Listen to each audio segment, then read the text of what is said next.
तो आ गए बेटे हम अपने क्वेश्चन नंबर 2 पे, एक्सरसाइज 2.2 के। तो देखिए उसमें क्वेश्चन में बोला हुआ है फाइंड द, क्वेश्चन में बेटे आपके पास 6 पार्ट हैं, मैंने पहला पार्ट यहाँ लिखा हुआ है, आगे पार्ट आगे करेंगे।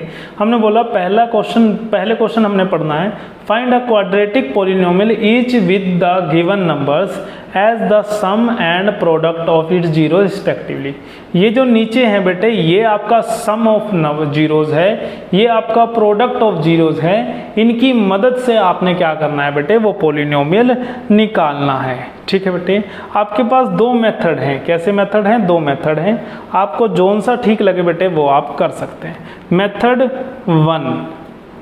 1 आप सीधा बेटे हमारे पास क्या होता है, सम ऑफ जीरोज यानी कि अल्फा प्लस बीटा किसके बराबर होता है बेटे, -b/a के, जो कि यहाँ पर किसके बराबर दिया हुआ बेटे, -1/4 के। किसके बराबर दिया हुआ, -1/4 के। ठीक है बेटे, हमने क्या किया, सीधा उसका कंपैरिजन ही तो किया कि हमारा sum of zeros alpha plus beta -b/a के बराबर होता है। ये किसके बराबर है, 1/4 के। तो मैं इसको इस फॉर्म का बनाने के लिए -1 और माइनस लगा दूं बेटे, तो कि देखो माइनस भी आ गया और b भी वैल्यू आ गई, और a की वैल्यू कितनी हो गई, 4। यहाँ से हमने देखा बेटे b की वैल्यू कितनी हो गई आपकी -1 और a की वैल्यू कितनी हो गई, 4। क्या हो गई, a की वैल्यू 4। दूसरी चीज आपको प्रोडक्ट ऑफ जीरोस क्या दिया हुआ बेटे, अल्फा इंटू बीटा यानी कि वो बराबर होता है c/a के, जो कि आपको दिया हुआ है 1/, इसके नीचे कुछ नहीं उसके नीचे 1 बेटे।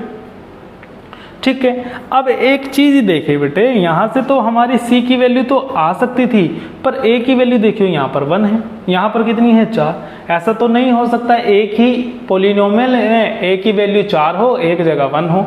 तो मैं 4 बनाने के लिए इसको बेटे 4 से गुना कर देता हूँ, तो ये कितना हो गया, -4/4। अब कंपैरिजन कीजिए कि c की वैल्यू कितनी होगी बेटे, 4, और a की वैल्यू कितनी हो गई बेटे, यहाँ से भी 4।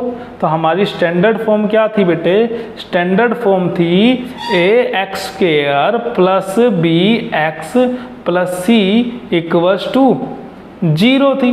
बस आपने क्या करना है बेटे, अब इसको पुट करना है। a की वैल्यू कितनी बेटे, 4x², b की वैल्यू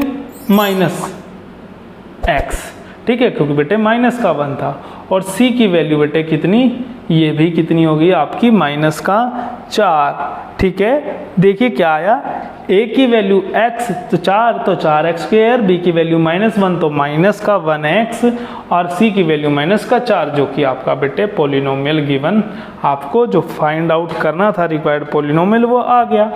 दूसरा तरीका बेटे क्या होता है, मेथड 2। दोनों ही मेथड सिंपल हैं बेटे, ठीक है, पर एनसीईआरटी की बुक्स में ये वाला मेथड मिलता है, नॉर्मली आप इस मेथड से भी कर सकते हैं, गलत कोई सा भी नहीं है बेटे। तो मेथड दूसरा क्या कहता है, दूसरा मेथड का एक फार्मूला होता है बेटे, फार्मूला क्या होता है कि x² minus sum of zeros into x plus product of zeros. ठीक है बेटे, ऐसे लिखना है इस फॉर्म में। आपने कहा मैं लिख देता हूँ, x² minus sum of zeros बेटे 1/4 into x plus product of zeros बेटे, यहाँ पर प्लस था बेशक, पर यहाँ पर प्रोडक्ट ऑफ जीरोज कितना था, -1, ठीक है, इक्वल्स टू 0। अब आप क्या कीजिए बेटे, इसका एलसीएम ले लीजिए। क्या ले लीजिए, एलसीएम। तो देखिए बेटा सीधा सीधा ये इधर गुना हो जाएगा, ये 4 पहले तो इधर गुना हुआ 4x², फिर इसके साथ तो होगा ही नहीं, इसके तो बटे में खुद ही था वो, और इधर गुना हो गया बेटे 4, और बटे में सबके नीचे एलसीएम आ गया। अब ये 4 बेटे उधर जाकर क्या हो जाएगा, गुना हो जाएगा बेटे।